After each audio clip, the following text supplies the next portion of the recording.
Virpur Shivshakti bungalows ground ખાતે આનંદ મેળાનું આયોજન કરતા બાળકો ખુશખુશાલ।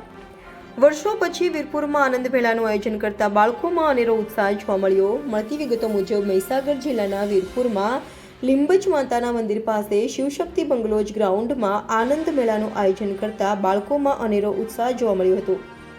આવું આયોજન વર્ષો પછી વીરપુરમાં થતા બાળકો આનંદિત થયા હતા। આજે આનંદ મેળામાં સ્વામી વિવેકાનંદ વિદ્યા મંદિરના બાળકો આનંદ મેળામાં આવતા ખુશખુશાલ જોવા મળ્યા હતા। બાળકો મેળામાં ટીમલીના તાલે પણ ઝૂમતા નજરે પડ્યા હતા અને બાળકો નાની નાવ, જમ્પિંગ, બોન્સી જેવી રાઇડોનો પણ આનંદ માણ્યો હતો અને અનેરા ઉત્સાહ સાથે પરત થયા હતા। બ્યુરો ચીફ ભાવિક શર્મા, ગુજરાત ક્રાઇમ ન્યૂઝ, મહીસાગર।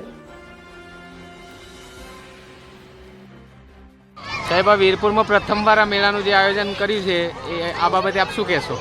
પહેલાં તો આપ આયોજકોને ખૂબ ખૂબ શુભેચ્છાઓ, કેમ કે એક વર્ષો સુધી વીરપુર તાલુકામાં કે આનંદ મેળા જેવો કોઈ કાર્યક્રમ જ નહોતો થતો, પણ તમારા બધા ટીમને હું પહેલાં તો ખૂબ ખૂબ શુભેચ્છાઓ પાઠવું છું કે એક બાળકો માટેનો એક મનોરંજન કાર્યક્રમ જેવો આપ કરી રહ્યા છો, ત્યારે વીરપુર તાલુકા પ્રાથમિક શિક્ષણાધિકારી તરીકે આપને ખૂબ ખૂબ શુભેચ્છાઓ પાઠવું છું।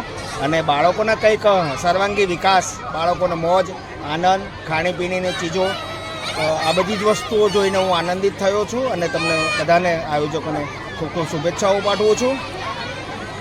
અંદાજે કેટલી સ્કૂલોના બાળકો અહીંયા પ્રવાસ પર્યટન કરી શકે? એક પર્યટન જેવો ભાગ થઈ રહેશે, એટલે આપણે ઘણી બધી સ્કૂલો પણ આનંદ મેળાની મુલાકાત લેશે।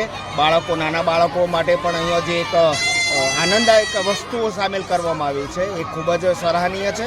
આપ બધાને ખૂબ ખૂબ ધન્યવાદ પાઠવું છું અને બાળકોને પણ હું પ્રેરિત કરીશ કે આ એક આનંદ મેળાની મુલાકાત કરવા જાઓ એટલે પ્રવાસ અને પર્યટનનો પણ ભાગ થઈ રહે। વર્ષો સુધી વીરપુર તાલુકામાં આવી કોઈ કાર્યક્રમ થયો નથી, પહેલાં બધાને ખૂબ ખૂબ શુભકામનાઓ પાઠવું છું।